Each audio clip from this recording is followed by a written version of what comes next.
Magandang araw mga kababayan. Narito ang pinakabagong weather update natin ngayong araw, June 7, 2025, Saturday. Pag-usapan natin ang epekto ng habagat at ang minomonitor natin na low pressure area na tumataas ang chance maging isang bagyo sa susunod na mga araw. May pagbabago kaya sa galaw nito? Para naman lagi kang updated sa lagay ng panahon, i-click mo lang ang subscribe button. Sa kasalukuyan ng low pressure area o LPA, ay patuloy na minomonitor sa loob ng Philippine Area of Responsibility at may medium chance na maging isang bagyo sa loob ng 24 hours. Ayon sa ulat ng Pag-asa, kaninang alas 3 ng madaling araw, ang nasabing LPA ay namataan sa layong 240 kilometers sa silangan ng Virac, Catanduanes. Kasabay nito patuloy na nakakaapekto ang southwest monsoon o habagat sa kanlurang bahagi ng bansa na siyang nagpapalakas ng mga pag-ulan sa maraming lugar sa Luzon at Visayas. Narito ang forecast weather conditions sa iba't ibang rehiyon ng bansa sa Bicol Region, Central Visayas,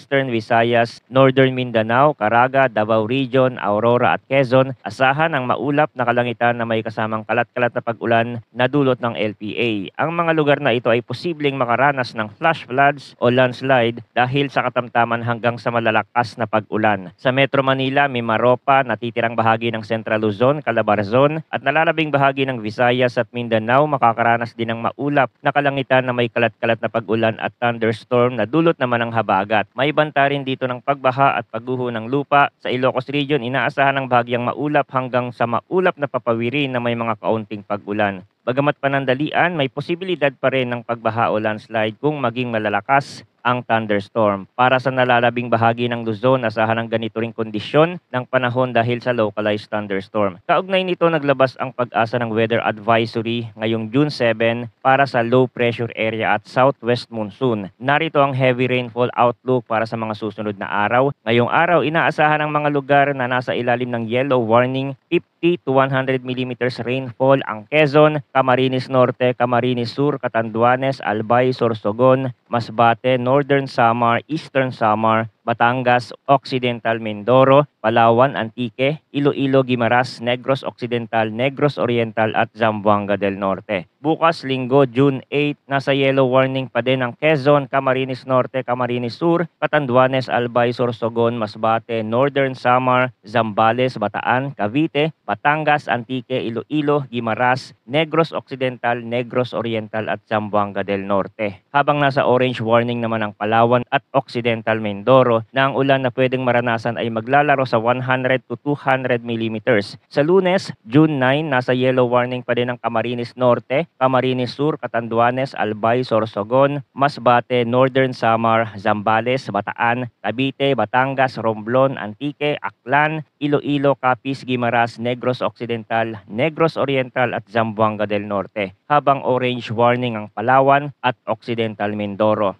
Paalala, maaaring mas mataas pa ang inaasahang dami ng ulan sa mga bulubunduking lugar. Dagdag pa rito, maaaring lumala ang epekto sa mga lugar na dati nang binaha o nakaranas ng matinding pag-ulan sa mga nagdaang araw. Now, tingnan naman natin ang mga weather model kung may pagbabago na ba sa galaw ng low pressure. Sa European model, sinasabing ang low pressure area na binabantayan natin ay posibleng maging bagyo by Tuesday or Wednesday next week. At pataas pa din ang direksyon nito. However, nagpapakita na din ito ng development sa isa pang low pressure sa West Philippine Sea. Although malayo ang bagyo, hihilahin nito ang habagat na magpapaulan sa malaking parte ng bansa. Gamit naman ang GFS model, halos nagkakaparehas na nga ang forecast ng mga weather model. Dalawang bagyo, yung isa hindi tatama sa kalupaan, bagkus ito ay aangat papunta ng Taiwan at yung low pressure sa may West Philippine Sea ay inaasahan na magiging isang bagyo at magkakaroon ng hilahan kaya direktang tatama ito sa Luzon. Kaya paghandaan po natin ito, marami pa namang pwedeng magbago dyan pero habang tumatagal, tumataas ang accuracy ng forecast. Kaya patuloy kayong umantabay dito sa channel para sa pinakabagong ulat at impormasyon tungkol sa lagay ng panahon. Maraming salamat sa inyong walang sawang pagtutok. Huwag kalimutang mag-ingat, maghanda at manatiling ligtas ngayong tag-ulan.